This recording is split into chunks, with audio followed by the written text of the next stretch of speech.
Good morning, everyone. Good morning, Miss Moira. My name is Cecil De Atoro from CAS 1B. My report is all about cultural impact of British Agricultural Revolution. These are the cultural impact of British Agricultural Revolution. First is the rural to urban migration. So, from the word migration, so nag-migrate. From rural to urban, so from the province to the city. So, kasagaraan gyud ani kay katong mga farmers kay diri nga time is daghan na kayo nana ring mga naimbento na machinery.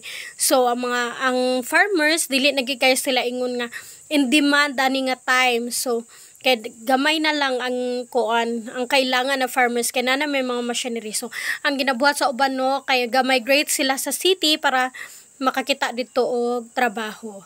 Then, second is the change in diet and food security. So, ani nga time nana sila eating habits. So, mga nutritious food na ilang ginakaon. Then, nana sila mga diet nga nahibalaan. So, ang food security is gina-ensure niya ang availability and accessibility of nutritious food. So, para ma-sustain ang mga kinahanglanon sa mga tao. So, number 3 is social and economic stratification. So, this time, kay isa sa ato pag-isgutan sa niagi pa ng mga report, na amang gini siya balik-balik na gini siya nga, ang mga sapian, sila manggid ang na-power o manag-iya sa mga yuta, maka-afford sa mga machinery. So, mas nisapian gyud ang mga sapian o mas napobre gyud ang mga pobre. Ani nga time.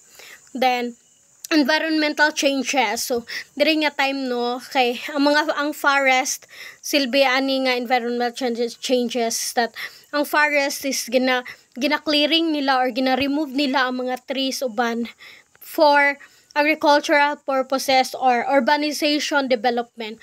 So, kasad kaayo na maguba nato ang mga natural habitat sa mga animals nga nakapuyo dadto, especially ang mga ibon or mga langgam nga nakapuyo dito para lang nga kato siya nga area is matamna nato or mapuy-an nato makuanan sa mga matukuran o kung sa atong ituko dito. Then political and legislative changes. So, diri nga time nani mga titulo ang mga yuta, gabayad na ang mga elite or mga sapian sa taxes nga sa ilang mga yuta. Then, global influence.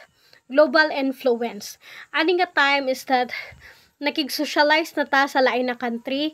So, ang atong mga nakahibalo sa mga agriculture, especially sa agricultural techniques or farming nato atong mga machineries, ato nang gina-share to the other country. Ug sila pod ilang ginabuhat, gina-share pod nila sa atoa. So, nakatuon ta sa ilaha. So, mao ni siya ang example sa education and innovation. Dako kay nigtabang sila ni Jethro. So, si Jethro day ang naghimo aning seed drill. So, mao na siya ang seed drill, 1701. Then, si Jethro pod ang horse-drawn hoe. Kini horse-drawn hoe, seed drill gyapon ni siya, pero dili na human ang so horse na. Then, sa kauban po ni Jethro ani si Robert Becquerel. Si Robert Becquerel lang is dili siya sa tanom-tanom or sa naa siya sa mga livestock, sa mga animal silbi siya. So, dako gyapon tabang si Robert Becquerel kay siya ang nakakuan sa selective breeding. Dako kay siyang improvement sa livestock. So, mao lang to siya ang mga cultural impact of British Agricultural Revolution. Thank you for watching and God bless.